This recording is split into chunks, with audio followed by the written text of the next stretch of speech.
बहुत बहुत आभार कि आप सबों ने चुनाव के दरमियान और चुनाव से पहले सही चीज़ों को, सही बातों को जनता के बीच में ले जाकर न केवल हमारे प्रति लोगों का विश्वास को मजबूत किया, बल्कि हमें लड़ने के लिए प्रोत्साहित किया। इसके लिए आप सबको भी बहुत बहुत धन्यवाद।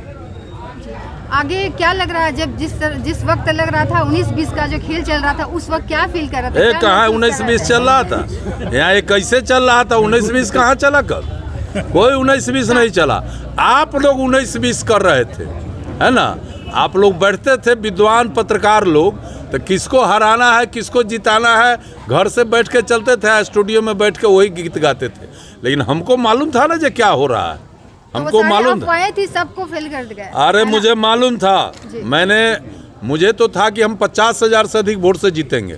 लेकिन जैसे जैसे चुनाव का समय नज़दीक आते गया, हमारे विपक्ष के लोगों ने बड़े मर्यादा का हनन किया, चुनाव आचार संहिता का घोर उल्लंघन किया और जिस तरीके से लूटपाट भाग दौड़ किया, तो उसमें थोड़ा सा हमारे मतदाता दिग्भ्रमित हुए थे।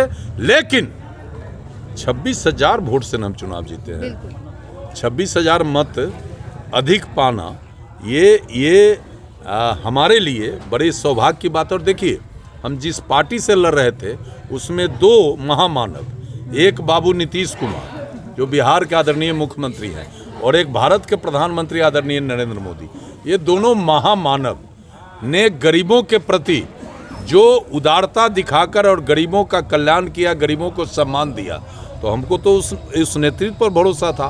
और उस नेतृत्व का भरोसा ने जो मैजिक दिखाया है बिहार में, सारा गणित, सारा बात फेल हो गया। 18 तारीख को शपथ लेने का जो एक बहुत बड़ा बवंडर है, वो कहाँ चला गया? आज उनसे भी जरा पूछ लीजिए जो बवंडर फैला रहे थे। हमने पहले कहा था कि बिहार में विपक्ष के पास कोई मुद्दा नहीं है, बिहार का विपक्ष मुद्दा विहीन है। केवल नीतीश कुमार और आदरणीय नरेंद्र मोदी को गाली देकर जिंदा रहने का जो इनका एक जो अपना संकल्प है, वो भी इस बार ध्वस्त हो गया। अब फिर बहुत दिनों तक अब ये जनता को गुमराह नहीं कर सकते। जनता तो महा काम किया इस बार भाई, हैं? क्या सोच, ये लोग कह रहे थे कि महिला का वोट बड़ा है तो ये परिवर्तन की ओर जा रहा है। और हमने कहा कि महिलाओं ने जिस तरीके से आदरणीय नीतीश कुमार नरेंद्र मोदी को आशीर्वाद दिया है, ये दोनों व्यक्ति तो भले जो उम्र हो, लेकिन अभी 10 साल इस देश और इस प्रदेश को इतना ऊंचाई तक ले जाएगा, और सबसे ज़्यादा गरीब जो गांव के गरीब हैं उनका सम्मान बढ़ाएगा।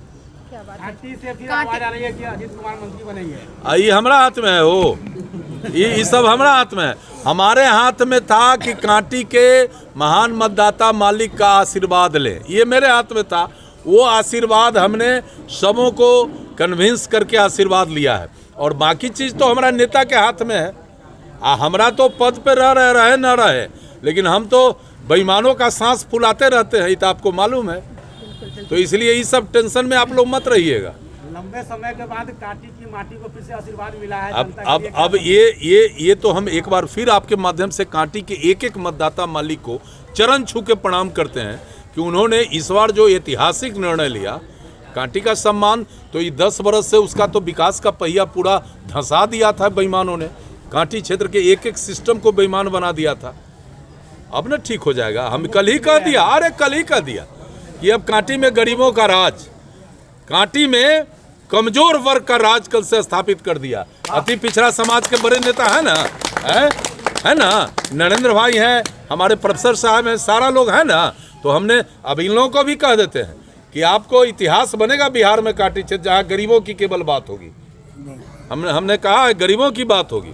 अब गरीबों, अमीर ऐसा नहीं है कि छूट जाएगा, लेकिन पहले गरीबों की बात, फिर अमीर की बात, क्योंकि गरीबों को ज़्यादा आवश्यकता है। अमीर तो अमीर है, इसलिए अब अंचल और ब्लॉक और अस्पताल के कार्यालयों में हमारा कोई भी लुंगी और फटा गंजी वाला हमारा कांटी का महान मतदाता मालिक जाएगा, उसको सम्मान से बैठा के उसकी बात सुननी पड़ेगी। अजीत कुमार सबका काम करेंगे कि केवल जो उनको एक वोटर, एक कांटी के लोग विधायक होता है अपना वोटर के। अरे हम विधायक हुए पूरे कांटी और बिहार, कांटिए नहीं, मुजफ्फरपुर जिला तो हमारा जिला जन्मधरती है, पूरे बिहार के लोगों को मदद करेंगे जितना क्षमता होगा। ये हमारा पहले से रहा है। हमारा